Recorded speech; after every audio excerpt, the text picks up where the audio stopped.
మన inner peace YouTube ఛానల్లో awareness, ఎరుక, జాగృతి సెషన్స్‌లో ఈరోజు ఎపిసోడ్‌కి మీ అందరికీ స్వాగతమండి. లాస్ట్ ఎపిసోడ్‌లో మనం జీసస్ క్రాస్ యొక్క అర్థాన్ని విన్నాం కదా! ఇది ఒక మరణం. అడ్డగీత నుంచి నిలువ గీతకు వెళ్ళడమే మరణం. అదే యథార్థమైన మరణం. కానీ ఒకవైపు నుంచి మాత్రమే అది మరణంలాగా అనిపిస్తుంది. ఇంకొక వైపు నుంచి అది పునరుత్థానం. ఇది తిరిగి పుట్టడానికి మరణించడం. ఇది ఒక పరిమాణంలో చనిపోయి వేరొక పరిమాణంలో జన్మించడం. అడ్డంగా ఉంటేనేమో మనం జీసస్, నిట్ట నిలువుగా ఊర్ధ్వంగా అయితే మనం క్రీస్తు అని చెప్పారు కదా ఓషో. దీని గురించి ఇంకొంచెం చూద్దాము. ఒకవేళ మనం ఒక ఆలోచన నుంచి వేరొక ఆలోచనలకి కదిలామనుకోండి, మనం సమయానికి సంబంధించిన లోకంలో ఉన్నాము అని అర్థం. ఒకవేళ మనం ఆలోచనలోకి కాకుండా క్షణంలోకి కదిలితే మనం శాశ్వతంలోకి కదులుతాం. మనం చలనం లేకుండా అయిపోము అప్పుడు. శాశ్వతంలోకి కదలడం అంటే అక్కడ చలనం లేదు అని అర్థం కాదు. ఈ ప్రపంచంలో ఏది కూడా స్థిరంగా ఉండలేదు కదా! కానీ అక్కడ ఆ శాశ్వతంలో మనకు ఒక సరికొత్త కదలిక అనేది, చలనం అనేది ఉదయిస్తుంది. ఆ చలనం ఏ ఉద్దేశము లేకుండా ఉంటుంది. ఈ మాటలను గుర్తుంచుకోవాలి. జీసస్ క్రాస్‌లో అడ్డంగా కదిలేటప్పుడు మనం ఒక ఉద్దేశపూర్వకంగా కదులుతాం. మనం ఏదో ఒకటి పొందాలి. అంటే ధనం, పరువు, పదవి, అధికారం లేక భగవంతుడిని పొందాలి అన్న ఉద్దేశంతో కదులుతాం. ఏదో ఒకటి అక్కడ మనకి సాధించాలి అని ఉంటుంది. అక్కడ ఒక ఆశ, ఉద్దేశం అనేవి చక్కగా ఉంటాయి. అలా ఏదైనా ఆశించి పొందాలన్న ఉద్దేశంతో ఉండే కదలిక అంటేనే నిద్ర అని అర్థం. అంటే అక్కడ ఎరుక లేకుండా, వర్తమాన క్షణంలో కాకుండా, మనల్ని మనం గమనించకుండా ఉంటున్నట్టనమాట. సో, ఏ ఉద్దేశము లేకుండా ఉండే చలనం అంటే జాగృతి అని అర్థం. మన ఆలోచనలోకి కాకుండా క్షణంలోకి కదిలినప్పుడు మనం శాశ్వతంలోకి కదులుతాం.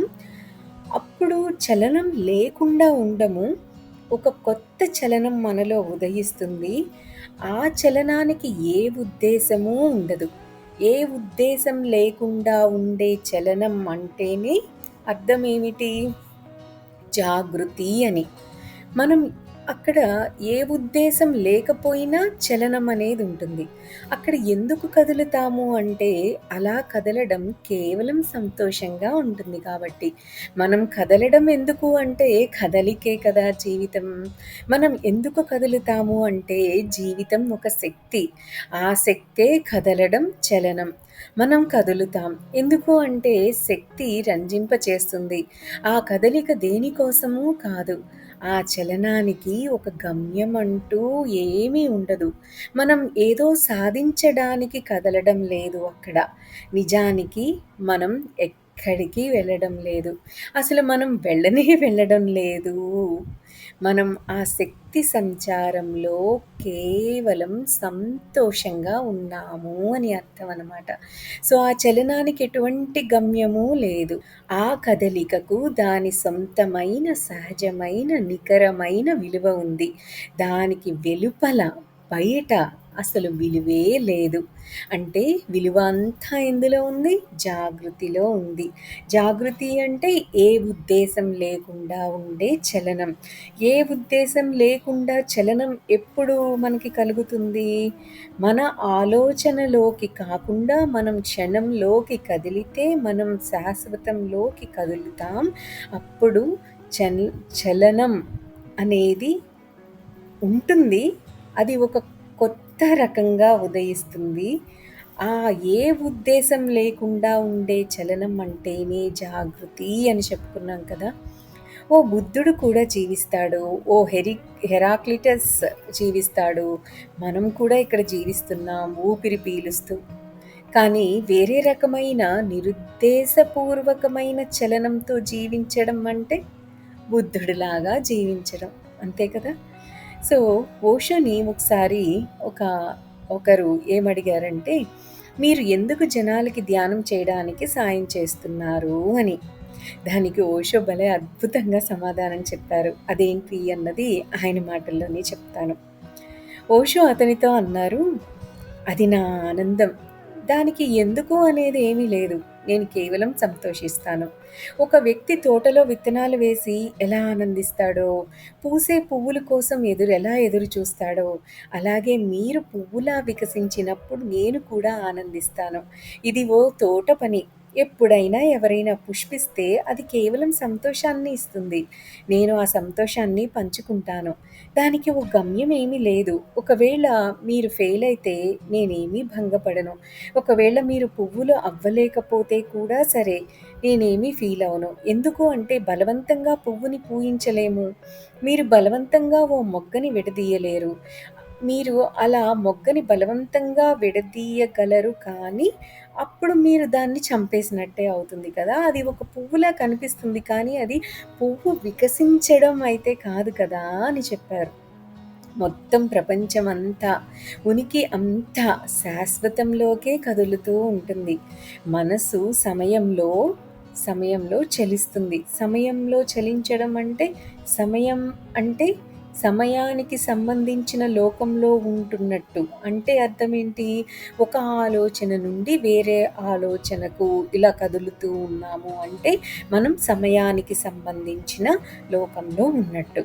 ఈ మొత్తం ప్రపంచం అంతా కూడా ఎక్కడికి కదులుతుంది? శాశ్వతంలోకే కదులుతూ ఉంటుంది. మన మనస్సు ఏమో సమయంలో చలిస్తూ ఉంటుంది. అంటే ఒక ఆలోచన నుండి ఇంకో ఆలోచనకి కదులుతూ ఉంటుంది. ఉనికి లోతుల్లోకి లేదా ఎత్తుల్లోకి కదులుతూ ఉంటుంది.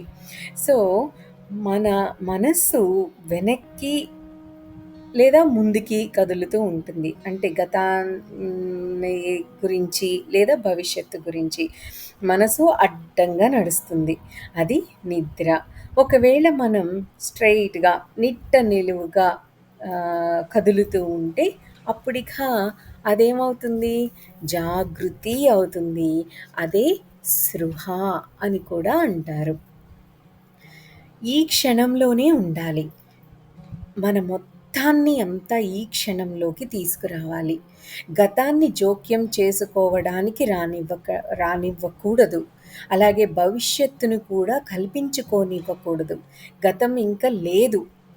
అది నిర్జీవం. ఆ గతం ఇంకా మళ్ళీ లేదు. ఎందుకు దాని గురించి చింతించాలి? మరలా జరిగిపోయిన దానినే అలా ఎందుకు మనం నెమరవేస్తూ పోతున్నాము? మనకేమైనా పిచ్చా? గతం ఇంక లేదు. అది కేవలం మన మనస్సులో ఉంది. అది కేవలం ఒక జ్ఞాపకం. భవిష్యత్తు ఇంకా రాలేదు. దాని గురించి ఎలా ఆలోచిస్తాము? రాని దాని గురించి ఎలా ఏర్పాట్లు చేస్తాము?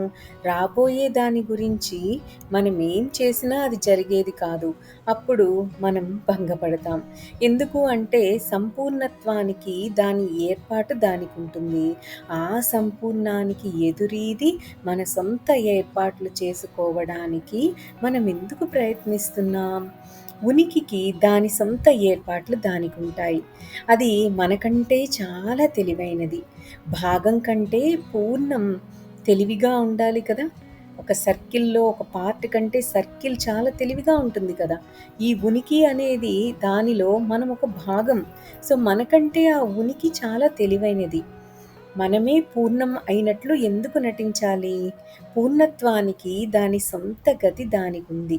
దాని సొంత సఫలత దానికుంటుంది.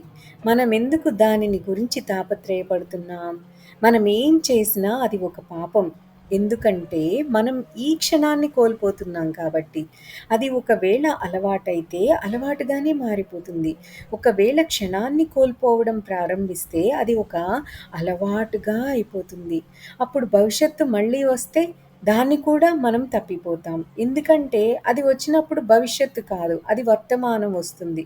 నిన్న మనం ఈరోజు గురించి ఆలోచించాం. ఎందుకంటే అప్పుడది రేపు కాబట్టి. ఆ రేపు ఇప్పుడు ఈ రోజుగా మారిపోయింది. మనం రేపు గురించి ఆలోచిస్తాం. మళ్ళీ ఆ రేపు వచ్చినప్పుడు అది ఈరోజు అవుతుంది. ఎందుకంటే ఏదైనా ఉండాలి అంటే అది ఇప్పుడు, ఇక్కడ ఉంటుంది. ఈ క్షణంలో ఉంటుంది. అలా కాకుండా ఇంకోలా ఏదీ ఉండలేదు. మనం ఇలా స్థిరమైన విధానంలో, అలవాటులో ఆలోచించుకుంటూ పోతుంటే మన మనస్సు ఎప్పుడూ కూడా రేపు వైపే చూస్తుంది. అలాంటప్పుడు మనం ఎప్పుడు జీవిస్తాం మరి? రేపెప్పుడూ రాదు. రేపు వచ్చేటప్పటికి అది ఈరోజు అయిపోతుంది కదా! అప్పుడు మనం అలా తప్పిపోతూనే ఉంటాం. ఇది పాపం, అపరాధం.